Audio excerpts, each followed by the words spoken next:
धन्यवाद नरेंद्र भाई। मंच पर उपस्थित मेरे बड़े सम्मानित व्यक्ति, जो 100 नगों में से कोई एक नग होता है, वो हमारे शमसुद्दीन राइन जी, हमारे विधायक जी प्रदीप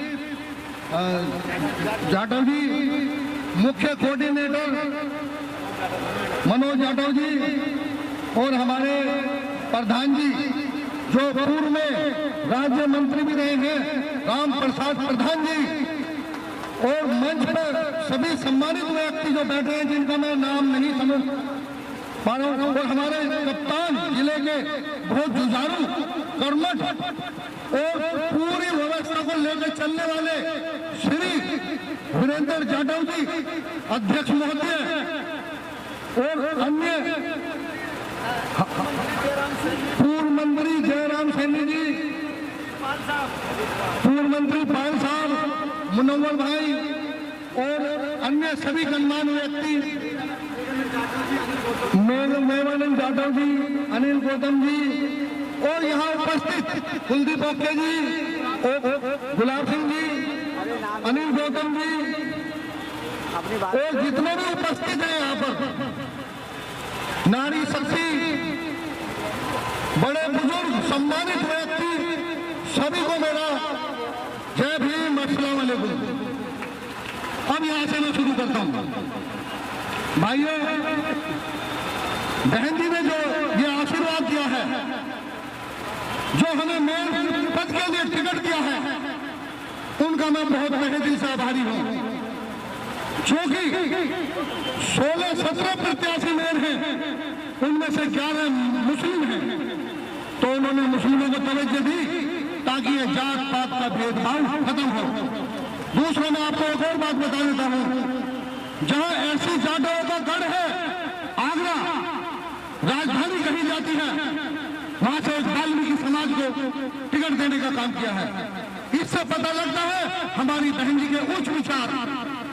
आज आपको मैं एक बात बता देना चाहता हूं, जब 40-50 साल बाद ना आप रहेंगे ना हम रहेंगे, जो नई जनरेशन आएगी वो याद करेगी बहन जी को कि हमारे समाज की, हमारे देश की एक आयरन लेडी ऐसी थी जो 4-4 बार मुख्यमंत्री रही, और उनके शासनकाल में ऐसा राज रहा, सिस्टम ऐसा लग रहा कि अगर मुजफ्फरनगर में आगी तो गाजियाबाद तक के अधिकारी खड़े हो जाया करते थे।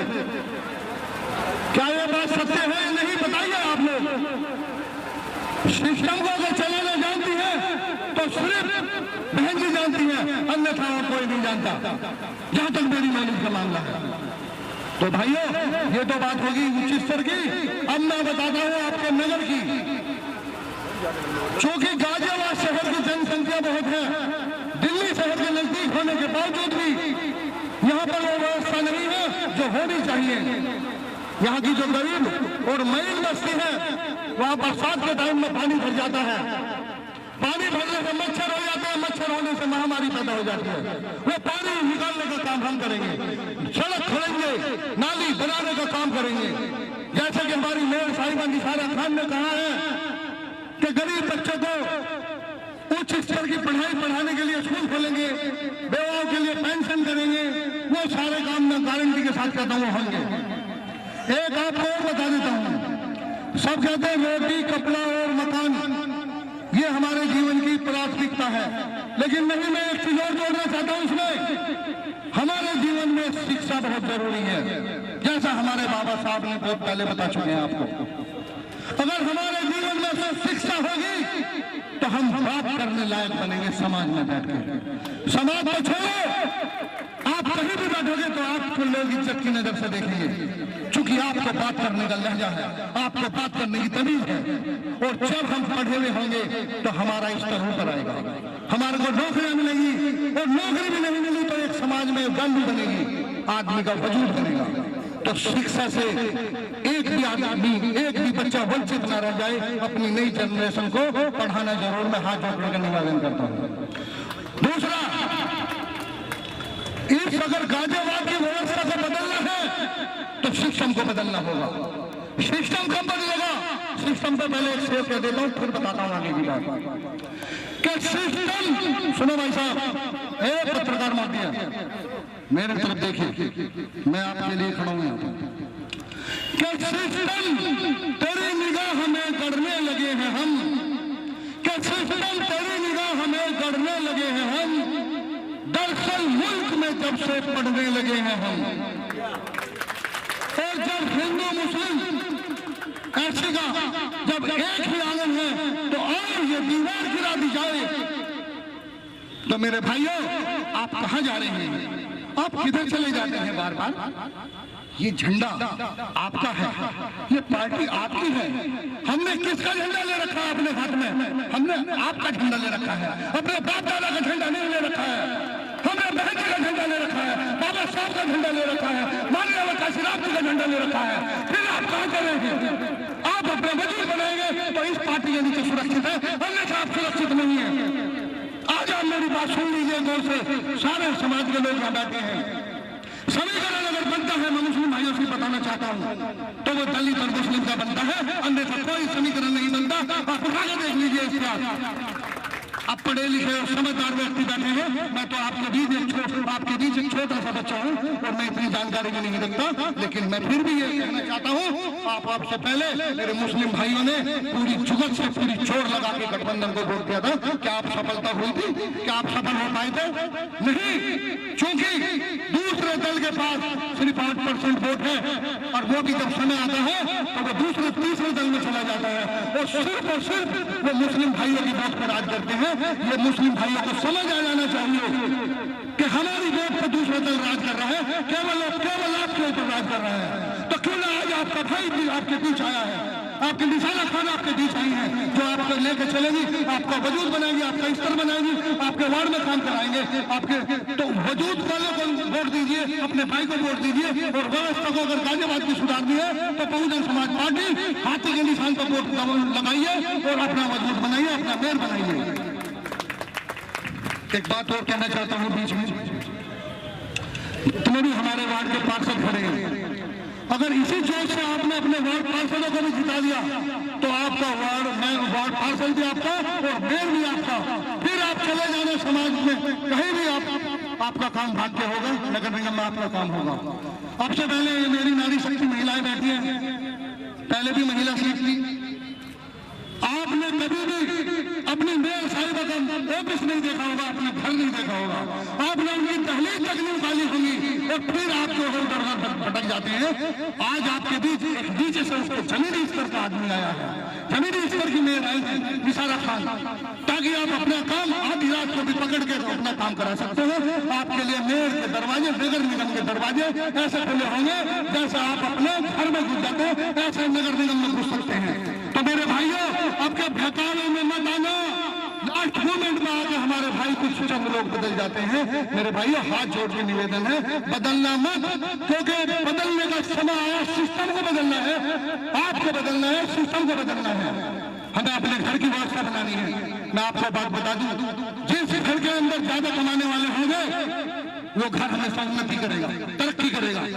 जिस गली के अंदर ज्यादा कमाने वाले होंगे वो गली तरक्की करेगी, जिस मोहल्ले के अंदर ज्यादा कमाने वाले होंगे वो मोहल्ला तरक्की करेगा। लेकिन हम तो मजदूर के मजदूरी बनकर रह गए। आज केवल हम 500 रुपए के मजदूर बनकर रह गए हैं। आप अपने गिरवान में जाके देख लीजिए, हमारा बेटा MBBS कर रहा है, वो नहीं कर पाता। हमारा बेटा अगर BA, BCom, LLB कर रहा है, फिर भी जाके लास्ट मोमेंट में घर बैठ रहा है, कहीं ना कहीं मजदूरी कर रहा है। तो मेरे भाइयों, हाथ जोड़ के मैं आपसे निवेदन करता हूँ कि पढ़े लिखे जो बेरोजगार घूम रहे हैं, इनके लिए इंडस्ट्री का हब बनवाएंगे।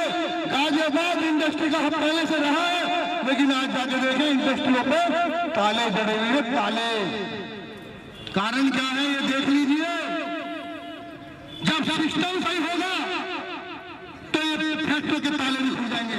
मैं सोलन जाति से भी कहना चाहता हूँ, अगर मेरे भाई, मेरे दोस्त सोलन जाति के भी बैठे हैं, तो आप देख लीजिए, आपकी इतनी बड़ी मंडी, लोहा मंडी, जिसको एशिया की नंबर 1 लोहा मंडी कहा जाता है, उसकी व्यवस्था कितनी चरमराई हुई है। जब वहां से ट्रक भर के निकलता है लोहे का, तो बाहर जाके अधिकारीगण भारी खड़े होते हैं और पकड़ लेते हैं, और कागजों में कमी बता के वहां पर सिस्टम फेल करने का काम करते हैं। मैं ये नहीं कहूंगा कि और क्या करते हैं, लेकिन उनकी व्यवस्था भी ऐसी बना देंगे कि व्यापार करने में उनको कोई दिक्कत नहीं आएगी, समस्या नहीं आएगी। जो लोग जो मुस्लिम समाज से आते हैं और वो कमाने का काम करते हैं, जब उनके गोदाम से गाड़ी भर के सिर्फ अपनी बाहर निकलती है तो पार्सल टैक्स वाले फटाफट आकर पकड़ लेते हैं और पकड़ के उसको जो है अंदर महानगर में बंद कर देते हैं, कुछ ना कुछ कनेक्शन निकाल देते हैं। वो काम बंद करेंगे हम इस तरीके से, जो अवैध वसूली है वो बंद कराएंगे। दूसरा मैं एक और बात बता देता हूँ, जो मेरे भाई जाट समाज से आते हैं या त्यागी समाज से आते हैं, वो बड़े स्तर पर कॉलोनी काटते हैं, किसानों से जमीन ले लेते हैं 6-6 महीने के या 11 महीने के रेंट पे कि बेचता रहूंगा देता रहूंगा, और उसके बाद जब 1 प्लॉट 2 प्लॉट बिक जाते हैं, तीसरा बनने लगता है। बनते बनते जब दीवारें खड़ी हो कोई नहीं आता, जब जैसी छत बनने लगती है तो बुलडोजर के खड़ा हो जाता है, तो व्यवस्था खत्म नहीं जाती है, ना उसका प्लॉट बिकता है ना उसकी कॉलोनी कटती, उसकी कॉलोनी पे ऐसे समझ लो सन्नाटा छा जाता है। उनकी कॉलोनियों को बचाने का काम करेंगे, व्यवस्था बना के चलेंगे, चाहे जीडी हो, नगर निगम हो, चाहे वो कोई और विभाग हो, सभी विभाग पे हम काम करेंगे।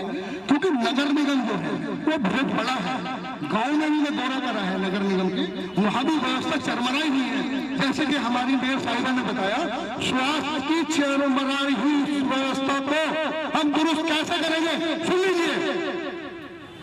आप जो 20 किलोमीटर दूर का जवासा है, इमरजेंसी में अगर गर्भवती महिलाएं तो दिक्कत हो जाती है, तो आप सरकारी हॉस्पिटल आते आते बहुत दिक्कत में हो जाते हैं। उसके लिए हम सरकारी हॉस्पिटल आसपास के ब्लॉक वाइज छोटे छोटे गांवों को जोड़ के बनाया जाएगा। वो सिस्टम बनाएंगे कि आपका भी सुविधा मिलेगी। जो एम्बुलेंस जाएगी वो फ्री ऑफ कॉस्ट जाएगी, आपको घर से लेकर आएगी और घर पे जाके छोड़ जाएगी। जो मेरे बुजुर्ग ना भी रहे, जो आपको शांति हो जाते हैं, वो अपने बच्चों से कहते हैं कि चलो मेरी आंख बनवा दो प्राइवेट हॉस्पिटल में, वो कहते हैं मेरे पास टाइम नहीं है, मुझे दिल्ली जाना है काम पे, मेरी छुट्टी हो जाएगी। उनके लिए वहाँ सरकारी हॉस्पिटल में ना आंखों का इलाज फ्री होगा और उनको दोनों फ्री में करेंगे। तो ऐसी सुविधाओं से वंचित होना चाहते हैं? मैं समझता हूँ ऐसी सुविधाएं आपको कोई नहीं देगा।